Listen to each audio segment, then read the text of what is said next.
What is up, everyone? It has been a while, but life is not easy right now. But it's not easy for anyone, so I'm not complaining.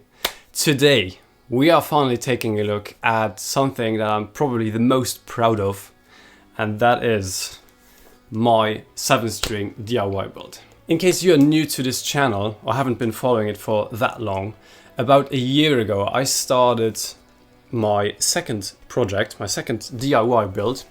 This is the number 1, by the way. So if you haven't seen this, make sure to check out the link in the top right hand corner. And this is the number 2, which I started right after I finished the first one. But then I had to, work for university and stuff, and it has been sitting for months actually, until December last year. And then when Corona started, I had time to finish this up. Luck in an unlucky situation.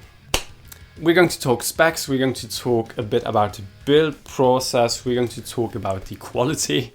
Well, I'm slightly biased, but I will be honest with you. So first, let's just talk about the specs so you know what we are dealing with here. We have a 3-piece, very resonant and super light swamp ash body with a 7mm genuine flame maple top with this what I call black hole burst. I really like it. A brown stained hard maple neck, 1 piece. No scarf joint here or no gluing here at the headstock. It's 1 piece. Also stained flame maple fretboard, aluminum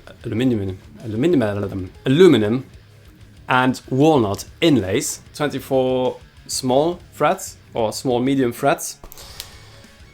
Spoke wheel truss rod adjustment at the neck heel, graphite GraphTech nut,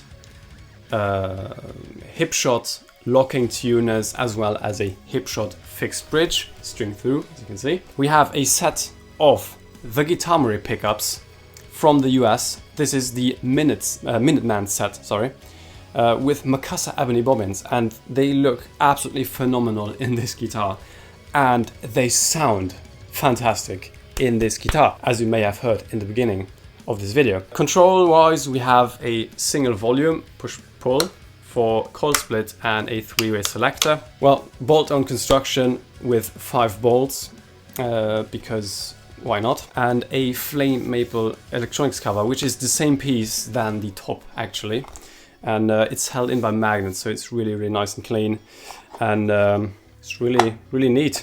Really happy with this. And of course, this is a 26.5-inch 7-string, so it's a slightly longer scale, and you can definitely notice that in the string tension, also a bit in the sound. It has that gnarl that I really love. I currently have it set up in drop G sharp with a set of 11 to 64. So I'm still kind of speechless. I finished this about 2 weeks ago, so it had time to sit and settle in. It's unbelievable. You just buy some woods and stuff, and spend quite a while in the basement with some tools, and someday you just screw it together, put strings on it, and it actually sounds decent and it plays decent. Yeah, what should I say? A bit about the building process. The only help that I had was from a professional to thickness down the body as well as the fretboard, because I don't have a thicknessing machine plane, Other than that, all DIY with common hand tools. The only special tool I would say was a router. This is a must-have. Router is probably the most essential thing to route the neck cavity, pickup cavities, and electronics cavity. Okay, let's talk about the positives. First of all, the look. I am so amazed by how this turned out. I mean, this flame maple top, it was the most expensive part of wood for this guitar. It was 75 euros, I think. But it's worth every euro. It is really smooth. There are some blemishes if you look at it against the light, but I was planning on, putting some wax on it, and maybe that is making it a bit more smooth and even in finish.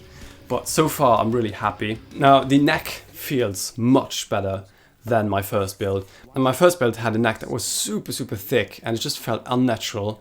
This is not, it's not Ibanez like thin, but more like, you know, Kiesel without the thinner neck option. And it feels pretty much even throughout the neck. I mean, there are some parts that are a bit weird, but they feel a bit handmade, but it is very smooth and very playable.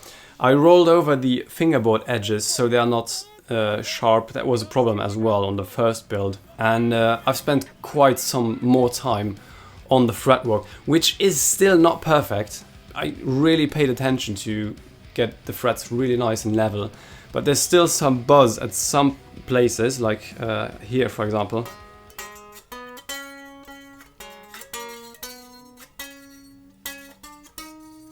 But it's not everywhere.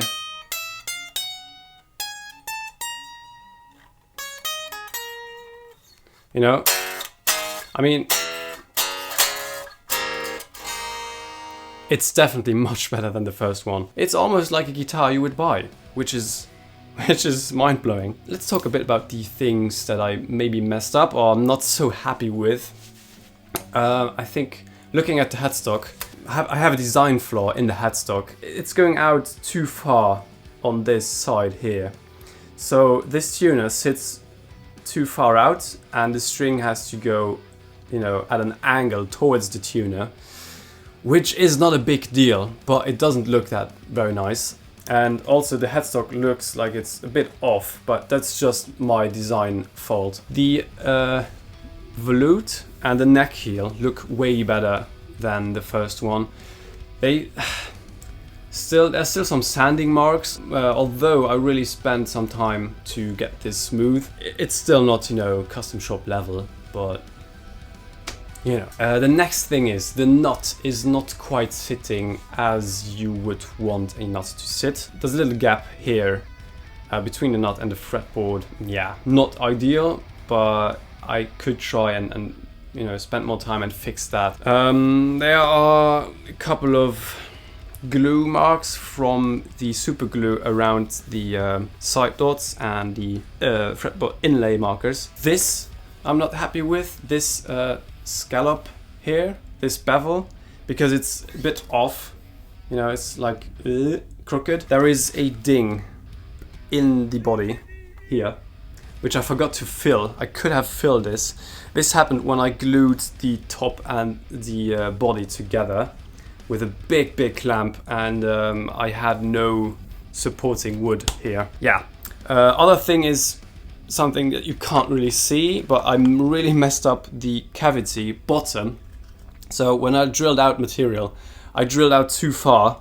So there are you can see where the drill bit got up to the bottom of the cavity, but you know, when it's painted with this shielding paint and you can't really see it. Yes, and the bridge is not quite in the right position. Now it is intonated, alright, but as you can see, this saddle of the low G sharp is entirely far back. So I have set the bridge too close towards the neck, which is not a deal breaker in this case. It is still playable and still, you know, it can still adjust the intonation.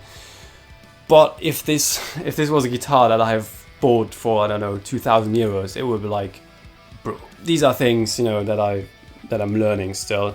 You know, where do you exactly put the scale point on the bridge as something that you know, it was like, right there, you know, ballpark. What else? What else could I tell you? By the way, the fretboard has a 20-inch radius, plus minus. These nice little bevels here, and there's a slight, you know, slope here to accommodate the forearm, and a belly cutaway here. I don't know. Just let me know in the comments what you want to know about this guitar, because I just don't know where to start. Because there's just so much information in my head about how I built this that I don't know how to filter it out. There's a flame maple veneer on the headstock to make it matching, and the engraved signature of my grandfather, which has become, you know, kind of my guitar brand signature. I don't know, but I will continue using this on my guitars. Speaking of continuing building guitars, I have ordered already some stuff for my next build. So yeah, make sure to subscribe to the channel if you want to follow along the next build. I will be filming this. I have some footage of building this guitar, but I don't know, at some point because it has been sitting for so long, I just gave up on filming. And for the next one, I really said, okay, I want to document this. If you want to see a little documentation with photos, make sure to go over to my Instagram and check out the story highlights that I have for this guitar and my first build. So there you can see how it formed, but there is no real video footage that I can show or, you know, make a full documentary about it. Now, at this point, I forgot to thank some people, and these people are the guys from Hipshot, who were kind enough to sponsor the hardware for this build. So they gave me the bridge and the awesome looking tuners. I mean, this guitar tunes like a charm. It's super easy to tune and super precise to tune. It holds tuning quite well. The neck is not the most stable, but the next build is definitely getting carbon fiber reinforcement rods into the neck. So yeah. The next brand that I want to thank here is Guitar Pickups. They sent me this Minuteman set quite a while ago, I think 1.5 years ago or even 2 years ago, for my crazy Ibanez 7-string RG modding project. When this project was over, I felt that the pickups were just, you know, they were too good for that guitar. That guitar sounded fine with the original pickups. So, and when I started planning this build, I thought these pickups would be perfect for this build, and as you can see and hear, they absolutely are. Yes, so I would say, last but not least, we're going to take a listen to what this sounds. Now, honestly, I was blown away when I plugged this in for the first time, how much gentleness, twang there is in the low end. It sounds fantastic. Now, I don't know what it is. Is it the fact that it's handmade and put together with a lot of love? But it's certainly also these Minuteman pickups from Guitar Marie. They are absolutely just crushing, and I love the split tones. It is so weird because it is the sound that I had in my head, and it became real. You know, it became the sound of this instrument, which is absolutely amazing and just mind-blowing, really. So let's take a listen to how it sounds.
Alright everyone, hope you enjoyed this first presentation of my DIY 7 string. There will be more of this, so let me know in the comments under this video what you want to know about this, and I will make another video answering those questions, because I'm not quite sure what you guys want to know about it. Yes, at this point I want to thank my patrons for supporting me in my channel. Although I have been very quiet in the last weeks, it really means a lot to me. I'm so thankful for all the support that I get from you guys, not only on Patreon but everywhere, on Instagram and under the comments. So thank you so much. It really gives me the motivation that I need to do these videos, and it helps me create music and stuff.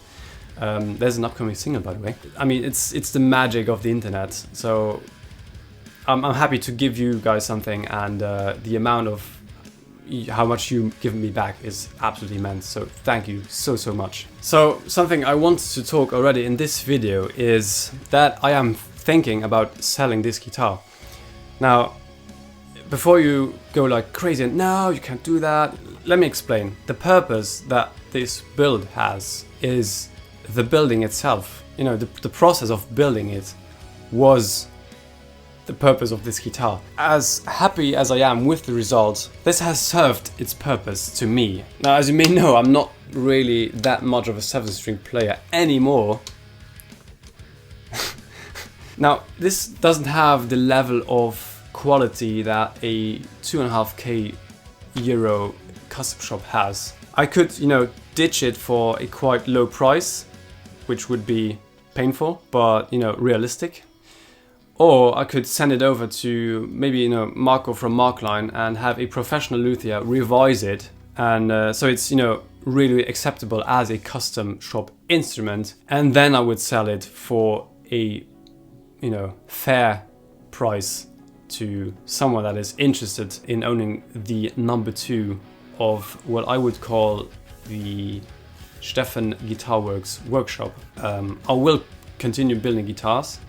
Now, I have someone who is interested in both, in number 1 and number 2, but only as a trade against something else, and I'm still thinking about that. But I would be happier to get some money to reinvest in further upcoming builds. If someone is interested, let me know.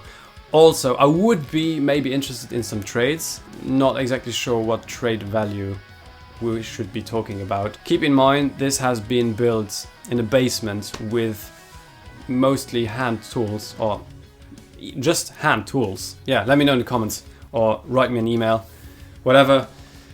Hope you enjoyed this video. Make sure to subscribe if you're new to this channel. It was a bit longer one, but I mean, this was something that was worth talking about. As always, thank you so much for watching this video. Take care, and I will see you next time.